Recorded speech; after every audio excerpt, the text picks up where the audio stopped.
Good morning, my dear students. Welcome to today's science class. So today we are going to revise chapter 3, that is fiber to fabric. So the objective is to revise the important topics of this chapter, that is fiber to fabrics. So let's start. So variety in fibers. So first of all, let us understand what do you mean by yarns. Yarn is defined as a long, twisted and continuous strand composed of interlocked fibers or filaments which are used in knitting and weaving to form clothes. So what are yarns? It is a long, twisted and continuous strand composed of interlocked fibers or filaments. So when the fibers are together, they are interlocked and they form a continuous strand. They are called what? Yarns. That means basically the smaller units of yarns are what?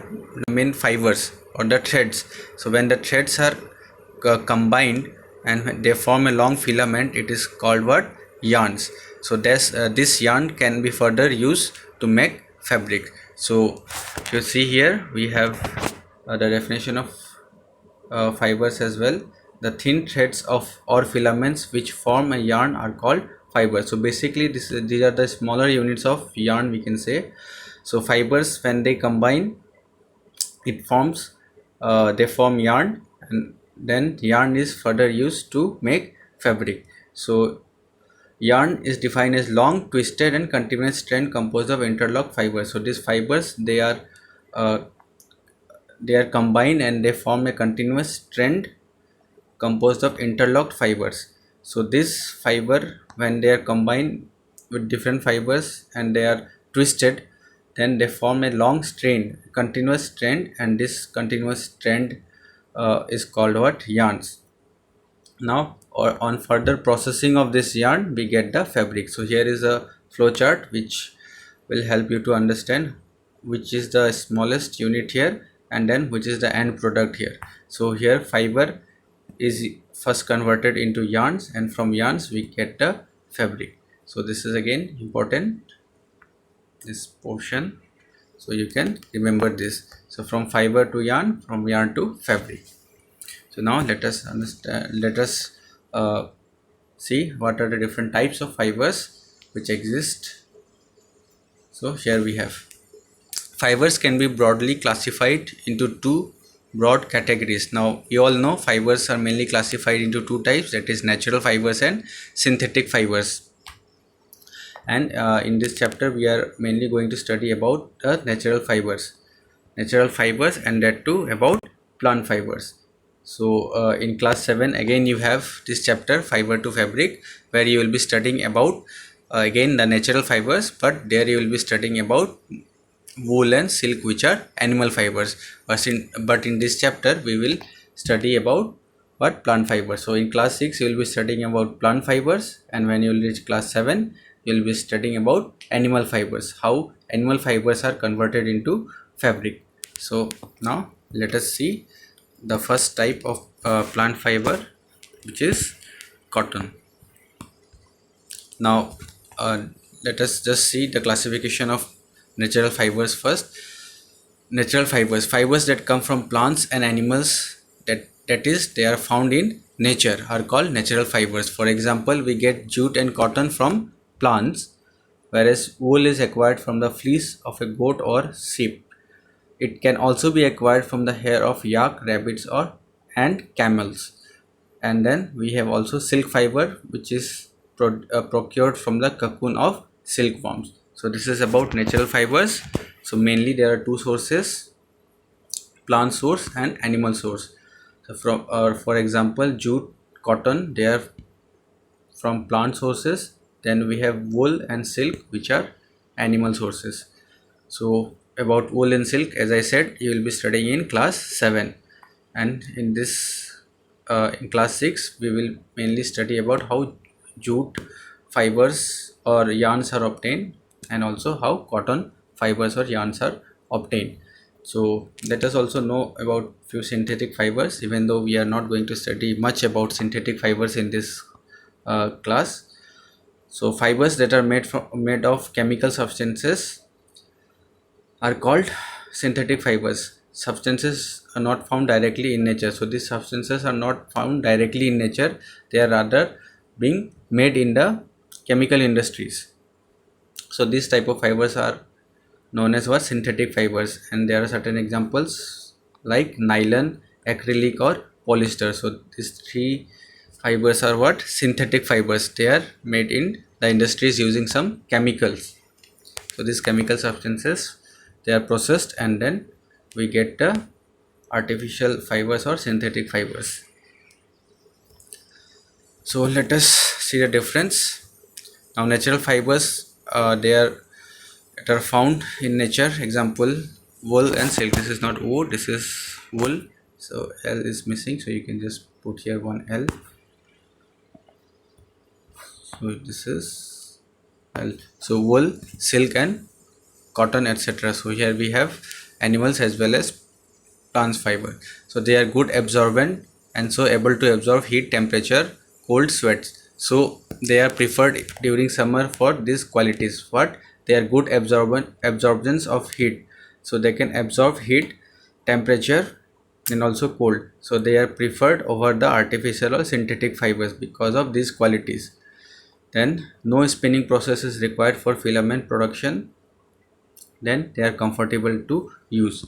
Then for synthetic fibers, these fibers are man-made and simply prepared in laboratories. Example, nylon, Teflon, etc. They do not have such pores as they are made up of chemical and so do not act as good absorbents. So they are not good absorbents. Again here one E is missing. So good absorbents. Whereas natural fibers, they are good absorbents, whereas synthetics are not good absorbents. Then melting, wet and or dry spinning processes are used for filament production, but in case of natural fibers there is no spinning process involved, whereas to produce synthetic fibers there are processes such as melting, wet or dry spinning processes. Now this is not as comfortable as compared to the natural fibers. Okay, so this is a cotton field where cotton is produced. You can see these are all white fluffy structures. You can see this is cotton. Then let us understand few qualities about cotton. So cotton plants are grown in fields usually at places having warm climate and black soil. So the type of soil is what? Black, and also the climate required is what? Warm. So the adequate or suitable conditions for growing cotton plants is what? They need black soil and also the climate. They preferably need what type of climate? Warm climate.